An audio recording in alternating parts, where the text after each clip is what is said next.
নারীর ক্ষমতায়নে এগিয়ে বাংলা। মহিলাদের নেতৃত্বেই ক্ষুদ্র ও মাঝারি শিল্পে জাতীয় স্তরে সেরার শিরোপা মমতা বন্দ্যোপাধ্যায়ের নেতৃত্বাধীন রাজ্য।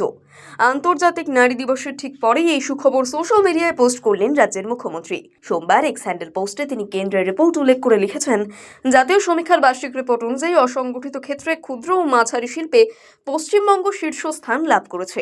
এক্ষেত্রে আমাদের রাজ্যের মহিলাদের অবদানও অসামান্য। কেন্দ্রীয় সরকারের তরফে দেশের অসংগঠিত শিল্পক্ষেত্রের ওপর সমীক্ষা করা হয়েছিল। জাতীয় সমীক্ষার কার্যালয়ের সেই বার্ষিক রিপোর্টে দেখা যাচ্ছে, বাংলাই এক্ষেত্রে দেশের সেরা। অসংগঠিত ক্ষুদ্র ও মাঝারি শিল্প স্বনির্ভর ও স্বনিযুক্তি প্রকল্পে সবচেয়ে ভালো কাজ করেছে বাংলা। উৎপাদন শিল্পে কর্মসংস্থানে বাংলা শীর্ষে। দেশের মধ্যে উৎপাদন এবং অন্যান্য কাজে বাংলায় কর্মী সংখ্যাই সবচেয়ে বেশি। এছাড়া শিল্পোদ্যোগের ক্ষেত্রেও বাংলায় এগিয়ে নারীরা। তাদের ক্ষেত্রে বহু অসংগঠিত ক্ষুদ্র এবং মাঝারি শিল্প তৈরি হয়েছে। মহিলা কর্মীর সংখ্যাও সেখানে রেকর্ড। আর কেন্দ্রীয় রিপোর্ট উল্লেখ করে এসবই খুঁটিনাটি সাফল্যের কথা সোশ্যাল মিডিয়ায় লিখেছেন মুখ্যমন্ত্রী মমতা বন্দ্যোপাধ্যায়। এ রাজ্যের সরকার বরাবরই নারীদের স্বনির্ভর করার লক্ষ্যে একাধিক কর্মোদ্যোগ নিয়ে থাকে। সরকার পরিচালিত স্বনির্ভর গোষ্ঠীগুলি মূলত মহিলা নির্ভর, যার মধ্যে দিয়ে নিজের পায়ে দাঁড়ানোর সুযোগ পান গ্রাম বাংলার নারীরাও। ছোট স্তর থেকে শুরু করে এখন বহু স্বনির্ভর গোষ্ঠী বিরাট কর্মকাণ্ডের সঙ্গে যুক্ত হয়েছে। তার অনেকগুলি সরাসরি রাজ্য সরকারের অধীনে না হলেও বিভিন্নভাবে সরকারি সাহায্যপ্রাপ্ত।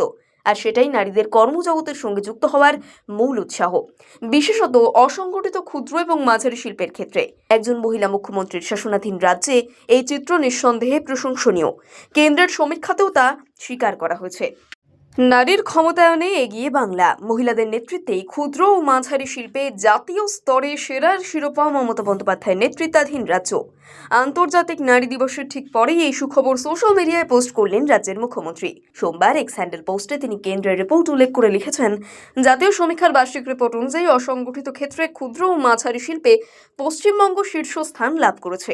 এক্ষেত্রে আমাদের রাজ্যের মহিলাদের অবদানও অসামান্য। কেন্দ্রীয় সরকারের তরফে দেশের অসংগঠিত শিল্পক্ষেত্রের ওপর সমীক্ষা করা হয়েছিল। জাতীয় সমীক্ষার কার্যালয়ের সেই বার্ষিক রিপোর্টে দেখা যাচ্ছে, বাংলাই এক্ষেত্রে দেশের সেরা। অসংগঠিত ক্ষুদ্র ও মাঝারি শিল্প স্বনির্ভর ও স্বনিযুক্তি প্রকল্পে সবচেয়ে ভালো কাজ করেছে বাংলা। উৎপাদন শিল্পে কর্মসংস্থানে বাংলা শীর্ষে। দেশের মধ্যে উৎপাদন এবং অন্যান্য কাজে বাংলায় কর্মী সংখ্যাই সবচেয়ে বেশি। এছাড়া শিল্পোদ্যোগের ক্ষেত্রেও বাংলায় এগিয়ে নারীরা। তাদের ক্ষেত্রে বহু অসংগঠিত ক্ষুদ্র এবং মাঝারি শিল্প তৈরি হয়েছে। মহিলা কর্মীর সংখ্যাও সেখানে রেকর্ড। আর কেন্দ্রীয় রিপোর্ট উল্লেখ করে এসবই খুঁটিনাটি সাফল্যের কথা সোশ্যাল মিডিয়ায় লিখেছেন মুখ্যমন্ত্রী মমতা বন্দ্যোপাধ্যায়। এ রাজ্যের সরকার বরাবরই নারীদের স্বনির্ভর করার লক্ষ্যে একাধিক কর্মোদ্যোগ নিয়ে থাকে। সরকার পরিচালিত স্বনির্ভর গোষ্ঠীগুলি মূলত মহিলা নির্ভর, যার মধ্যে দিয়ে নিজের পায়ে দাঁড়ানোর সুযোগ পান গ্রাম বাংলার নারীরাও। ছোট স্তর থেকে শুরু করে এখন বহু স্বনির্ভর গোষ্ঠী বিরাট কর্মকাণ্ডের সঙ্গে যুক্ত হয়েছে। তার অনেকগুলি সরাসরি রাজ্য সরকারের অধীনে না হলেও বিভিন্নভাবে সরকারি সাহায্যপ্রাপ্ত। আর সেটাই নারীদের কর্মজগতের সঙ্গে যুক্ত হওয়ার মূল উৎসাহ, বিশেষত অসংগঠিত ক্ষুদ্র এবং মাঝারি শিল্পের ক্ষেত্রে। একজন মহিলা মুখ্যমন্ত্রীর শাসনাধীন রাজ্যে এই চিত্র নিঃসন্দেহে প্রশংসনীয়। কেন্দ্রের সমীক্ষাতেও তা স্বীকার করা হয়েছে।